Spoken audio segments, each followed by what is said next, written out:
Almond Briouates or Briouates باللوز are nearly at the top of the list of Moroccan sweets because they are fantastic and because they have very expensive ingredients. They have almonds, they have honey, they have butter, which means as a guest, if they offer it to you, they love you. As a kid, that means that these things are always hidden very, very well. But sometimes your parents lower their defenses and we go hunting. We ended up with bellies full of briouates, and sometimes we got caught and we ended up running away from flying sandals, dodging them Matrix style, and it was totally worth it and it was a lot of fun.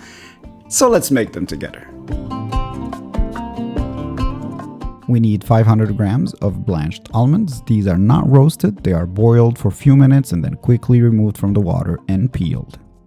I know that vegetable oils these days is harder to find and more expensive than a kidney transplant, but we still need a good 750 ml. We are going to fry half of the almonds, or 250 grams, on medium-low heat. You can lower them into the oil before it gets hot so that they can cook from the inside as well.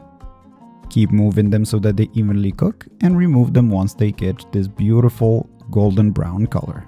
Let them cool down while we prepare the rest. This is optional but highly recommended. 2 grams of Mastika Gum, which is a naturally occurring gum that gives sweets a nice chewy texture.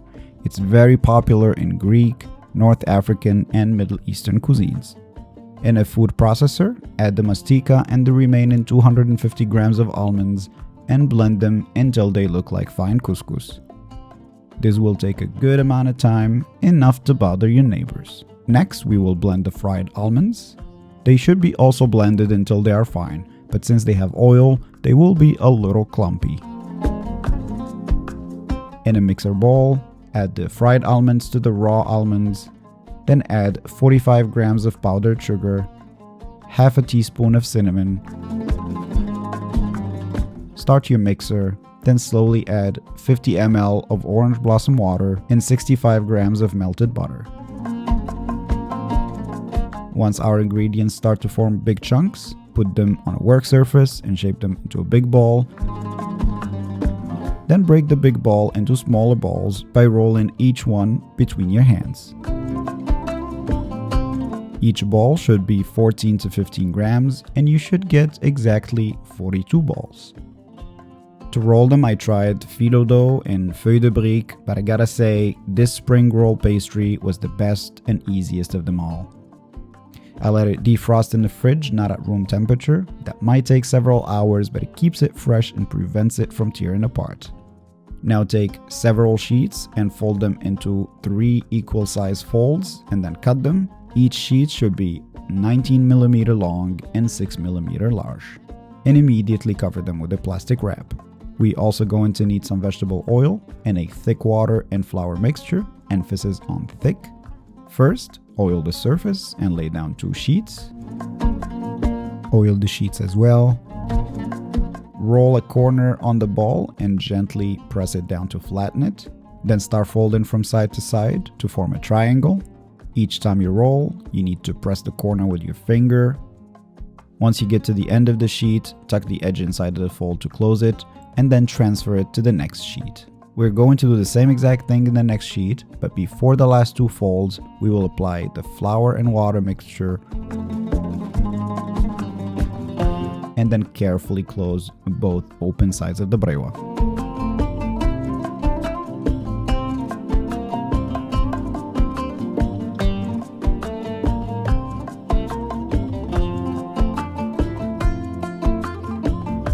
If you don't want to use the water and flour mixture, you can use egg whites, but closing them properly is very important because otherwise they will open up when we fry them.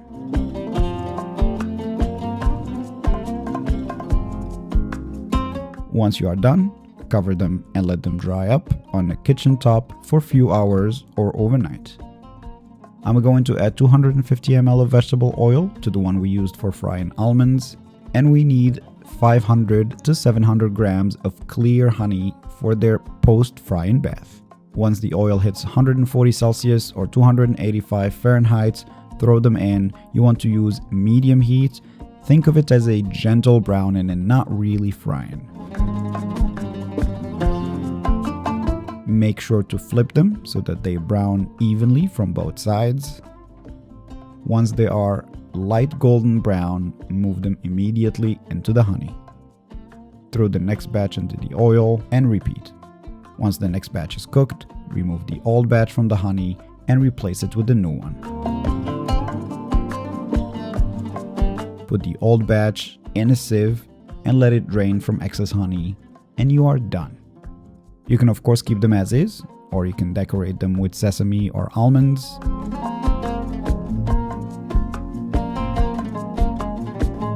This is what they should look like from the inside. They have an amazing mouthfeel because they are crunchy from the outside and chewy from the inside. This is what each bite sounds like. Serve them with Moroccan mint tea and enjoy. That was it for me today. Thank you for watching. I love briwats. They are such a Moroccan classic. I hope you make these at home. And if you do, if you have any questions, just leave them in the comment section and I'll be more than happy to help.